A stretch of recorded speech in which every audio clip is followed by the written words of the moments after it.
دوسری طرف میاں نواز شریف صاحب اللہ ان کو زندگی دے، ہم نہیں چاہتے ہیں کہ وہ ان کی جان اس طرح جائے، لیکن تاریخ میں وہ بھی اپنا نام اس طرح لکھوا سکتے تھے، لیکن جب ان پہ مشکل پڑی 10 سال کا معاہدہ کیا، آرام سے ملک سے چلے گئے، اور پھر 10 سال تک اس معاہدے پر پابند بھی رہے، کاربند بھی رہے، اور وہ 10 سال پورے ہونے کے بعد وہ واپس پاکستان آئے، واپس سیاست میں حصہ لیا۔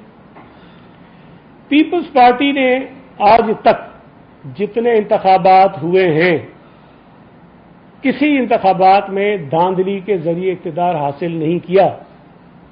دوسری جانب مسلم لیگ نون نے جتنے اقتدار حاصل کیے ہیں وہ دھاندلی کے بغیر حاصل نہیں کیے ہیں۔ 85 کا الیکشن ظاہر ہے، اس میں تو کاؤنٹ ہی نہیں کرتا ہوں، وہ تو جو ہوا آپ کو سب کو پتا ہے۔ جو صاحب بنے اس کے خلاف سازش کس نے کی؟ نواز شریف صاحب نے کی۔ 88 کا الیکشن ہوا، پیپلز پارٹی عطاب میں رہی، دھاندلی کا شکار بنی، اور بینیفیشری کون تھا؟ PMLN تھی، نواز شریف تھا۔ 90 کے انتخابات ہوئے، پیپلز پارٹی دھاندلی کا شکار تھی، فائدہ کس کو ہوا؟ کس کو پہنچایا گیا؟ نواز شریف کو پہنچایا گیا۔ اس کے بعد 93 کا الیکشن ہوتا ہے، پیپلز پارٹی کو پھر روکا جاتا ہے، قابو کیا جاتا تھا کہ پنجاب میں ہماری حکومت نہ بنے، اور وہاں بھی ہماری سیٹیں ہمیں ہروائی گئیں، اور ہمیں کنٹرول کے حکومت ہماری بنی، لیکن بہرحال سیٹیں ہمیں جتنی ملنی چاہیے تھیں ہمیں نہیں دی گئیں۔ اس کے بعد 96 کا الیکشن ہوتا ہے، 97 کا شاید، اس میں پیپلز پارٹی کے ساتھ کیا ہوا؟ 16-17 سیٹوں پہ آ گئے۔ بینیفیشری کون تھا؟ نواز شریف بینیفیشری تھا۔ اس کے بعد 2002 میں ظاہر کہ یہ ملک سے باہر بیٹھے تھے، آئے نہیں حکومت میں، انہوں نے الیکشن نہیں لڑے، پیپلز پارٹی الیکشن لڑی، اور اس میں ظاہر ہے کہ جو آنے تھے وہ جماعت آ گئی تھی۔ 2008 یہ بڑی دلچسپ بات ہے، 2008 میں پیپلز پارٹی حکومت بنی، لیکن 2008 کے انتخابات میں بھی دھاندلی کر کے خاص طور پہ پنجاب میں نون لیگ کو سیٹیں دلوائی گئی مشرف کے دور میں، اور اس کی بھی وجہ یہ تھی کہ پیپلز پارٹی کو واضح اکثریت نہ ملے، اور نون لیگ کو سیٹیں دے دو تاکہ یہ آپس میں لڑائیاں ہو جائیں۔ پیپلز پارٹی نے اس دھاندلی کو بھی برداشت کیا۔ پیپلز پارٹی نے جب یہ سارے نواز شریف صاحب نے PDM جو بنی تھی پوری، انہوں نے اتفاق کر لیا کہ انتخابات کا بائیک آؤٹ کرنا ہے، انہوں نے طے کر لیا تھا کہ بائیک آؤٹ کرنا ہے سب کو بشمول نواز شریف کے۔ آصف علی زرداری صاحب نے ان کو قائل کیا ہے کہ بائیک آؤٹ مت کرو، انتخابات میں حصہ لو، اگر یہ نہ لیتے انتخابات میں حصہ تو پیپلز پارٹی تو پتہ نہیں کتنی سیٹیں لے کے بیٹھی ہوتی۔ ہم نے ان کو کہا کہ انتخابات میں حصہ لو، ہم ان کو ہاتھ پکڑ کے دوبارہ اسمبلی میں لائے، ہم ان کو دوبارہ جبری راستے پہ لائے، ہم دوبارہ ان کو انتخابات میں لائے، اور ہم نے ان کو انتخابات میں لڑنے پہ راضی کرائے۔ اس کے بعد بھی بینیفیشری یہ تھے کیونکہ ان کو سیٹیں دی گئی۔ اس کے بعد 2013 کے انتخابات ہوتے ہیں، کون بینیفیشری تھا؟ RTS بٹھایا گیا، کس کو جتوایا گیا؟ یہ جیتے۔ اب 2024 میں جو انتخابات ہوئے یہ جتنا کہہ لیں، جتنی مرضی کہہ لیں، یہ سب کو پتا ہے، بچے بچے کو پتا ہے کہ نون لیگ انتخابات میں بری طرح سے آ رہی ہے۔ نون لیگ نہیں آ رہی ہے، نواز شریف آ رہا ہے، اپنی سیٹ پہ آ رہا ہے، شہباز شریف آ رہا ہے، اپنی سیٹ پہ آ رہا ہے، مریم نواز آ رہی ہے، اپنی سیٹ پہ آ رہی ہے۔ ہم پہ الزام لگاتے ہیں، وہ کہتے ہیں جی پیپلز پارٹی دھاندلی دھاندلی دھاندلی۔ بھائی مجھے ایک بات بتا دو، صوبہ سندھ میں جو انتخابات ہوئے ہیں اس میں کتنی سیٹوں پر یہ ایلیگیشن ہے کہ جی کوئی ہم فارم 47 سے جیتے؟ کیا بلاول بھٹو زرداری صاحب کی سیٹ پہ الزام ہے؟ کیا آصف علی زرداری صاحب کی سیٹ پہ الزام یہ تھا؟ کیا فریال ٹاکر صاحبہ کی سیٹ پہ الزام ہے؟ کیا مراد علی شاہ صاحب کی سیٹ پہ یہ الزام ہے؟ کسی کے اوپر یہ الزام نہیں ہے۔ ہم سب لوگوں کے ووٹ لے کر منتخب ہوئے ہیں۔ ہم صوبائی اسمبلی میں یا قومی اسمبلی میں خیرات کی سیٹوں پر نہیں بیٹھے ہیں۔ جو خیرات کی سیٹوں پہ بیٹھے ہیں وہ ہم پہ جتا رہے ہیں، ہم پہ چڑھائی کر رہے ہیں۔ جو لوگ، اب میں کیا کہوں، الفاظ میں استعمال کروں گا پھر ان کو تکلیف ہوتی ہے۔ دیکھیں، تنقید کریں آپ، لیکن تنقید وہ کریں جس میں تھوڑا سا آپ کے اندر آپ کا جو ضمیر ہے نا وہ آپ کو اجازت دے گا یہ تنقید بنتی ہے، یہ مجھے کرنی چاہیے۔ میں خود چوری کے راستے سے آگے ایک سیٹ پہ بیٹھا ہوں، میں چوری کے راستے سے چیف منسٹر بنا ہوں، میں چوری کے راستے سے پرائم منسٹر بنا ہوں، میں چوری کے راستے سے اسمبلی کی سیٹوں پہ بیٹھا ہوں، وزارتوں پہ بیٹھا ہوں، پھر میں بڑا کر کے نہیں میں تو میرے سے بڑا معتبر تو کوئی ہے نہیں۔ یہ بات مناسب نہیں ہے۔ آپ نے دھاندلی کے ذریعے ہمیشہ حکومتیں بنائی ہیں۔ یہ کہتے ہیں ہم جی بی میں ہم جیت گئے تو ہم کہہ رہے ہیں جی بی میں دھاندلی ہوئی ہمارے ساتھ، کس نے کہا کہ نہیں ہوئی ہے؟ ہم کہہ رہے ہیں کہ ہوئی ہے۔ ہماری 3-4 سیٹیں دھاندلی کے ذریعے لی گئی ہیں جی بی کے اندر، اس لیے لی گئی ہیں کہ پیپلز پارٹی کو واضح اکثریت وہاں پہ نہ ملے اور ہماری حکومت بنے تو اتحادی حکومت بنے۔ یہ کوشش ہی ہوئی ہے وہاں پہ۔ اب کشمیر میں کہتے ہیں شور کیوں کریں؟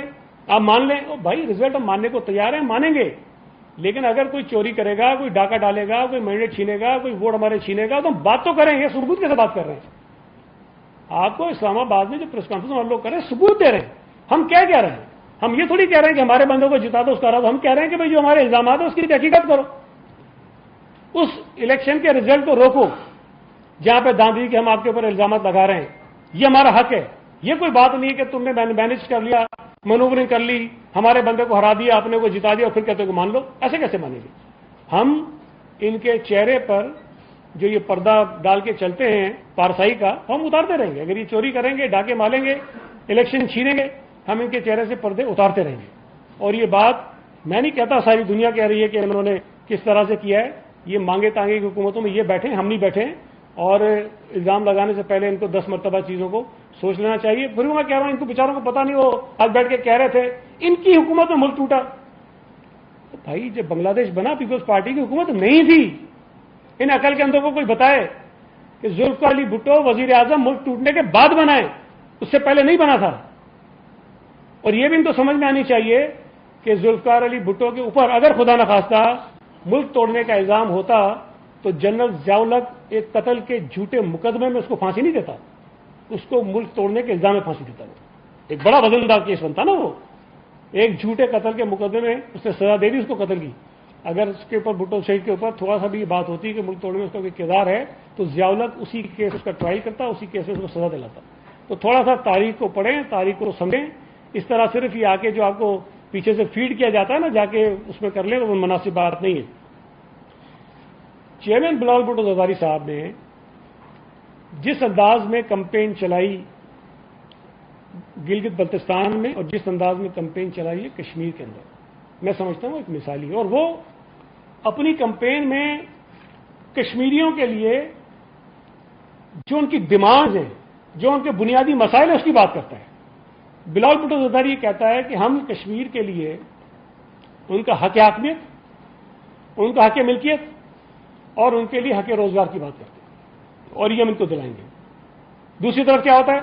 ہم آپ کو 10 بسیں دے رہے ہیں، ہم آپ کو یہ موبائل اسپتال جو ہیں وہ لا کے دیں گے، اور ہم آپ کے وزیر اعظم بنیں گے. ایک طرف یہ تقاریر ہیں، یہ خواہشات ہیں، یہ ان کو للچانے کی کوشش ہو رہی ہے. دوسری طرف جو کشمیر کا بنیادی مسئلہ ہے، لوگوں کے اندر جو فیلنگز ہیں، جو سمجھتے ہیں کہ ان کے ساتھ زیادتی ہو رہی ہے، وہ یہ ہے، وہ سمجھتے ہیں کہ ہمارے پاس حق حاکمیت نہیں ہے، ہمارے پاس حق ملکیت نہیں ہے، ہمیں حق روزگار حاصل نہیں ہے، ہمارے الیکشنز جو ہیں وہ چوری کیے جاتے ہیں، ہمیں دوسرے درجے کا شہری بنایا جاتا ہے. بلاول بھٹو زرداری صاحب ابھی سے نہیں اسمبلی میں کھڑے ہو کے کہہ چکے ہیں کہ میری خواہش ہے کہ کشمیر اور گلگت بلتستان کی نمائندگی قومی اسمبلی میں دیکھوں، میں ان کی نمائندگی سینٹ کے اندر دیکھوں. اس لیے پی ایم ایل این کو بڑی پریشانی ہے، وہ اس طرح کے انتخابات نہیں جیت سکتے جو صاف اور شفاف ہوں. لہذا وہ یہ بدماشیاں کرتے ہیں، ڈاکے مارتے ہیں ووٹوں کے اوپر اور الیکشن جیت کر اپنے لوگوں کو جو ہے جتوانا چاہتے ہیں. بہت شکریہ. آپ کو سوال پرسوں جو ہے وفاقی وزیر داخلہ محسن نقوی صاحب آصف علی زرداری صاحب سے صبح کو ملتے ہیں اور دوپہر میں جا کے ایک نئی تھیوری جو ہے وہ بات اسلام آباد میں جا کے بیان کرتے ہیں صوبوں کے حوالے سے اور سسٹم کی ناکامی کی بات. تو مجھے یہ بتائیں اس دعوے کو کل فوجی ترجمان نے بھی جو ہے وہ تھوڑی سی تصدیق کی مہر لگا دی. اس کا مطلب وہ کہتے تو ہے کہ زرداری صاحب کا بغل بچہ ہے، لیکن وہ زبان کی کسی اور بول رہا ہے. یہ کس طرح کا ماحول پیدا کیا جا رہا ہے؟ پیپلز پارٹی کہاں کھڑی ہے؟ دیکھیں، اگر صدر پاکستان سے کوئی وزیر ملاقات کرتا ہے اور اس کے بعد وہ کوئی بات کرتا ہے تو اس کو اس طرح سے نہیں لینا چاہیے کہ کوئی صدر پاکستان نے خدا کو کہہ دیا ہوگا جا کے باہر یہ بات کرو. یہ بھی ضروری نہیں ہے کہ ان کی بات چیت جب ہوئی اس کے اندر یہ ڈسکشن بھی ہوا.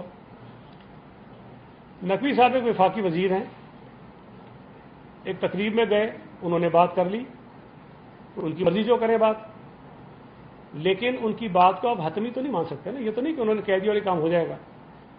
یہ فیصلہ صوبہ سندھ کے حوالے سے، باقی مجھے نہیں پتا، انہوں نے تو پورے ملک میں بات کی، صوبوں کی، ایڈمنسٹریٹو یونٹس کی، جو مرضی کرے. میں دوسرے صوبے کا مجھے حق نہیں پہنچتا کہ میں جا کے بات کروں. صوبہ سندھ کے لوگوں نے، ان کے منتخب نمائندوں نے، اس صوبے میں سیاست کرنے والی سیاسی جماعتوں نے ایک مرتبہ نہیں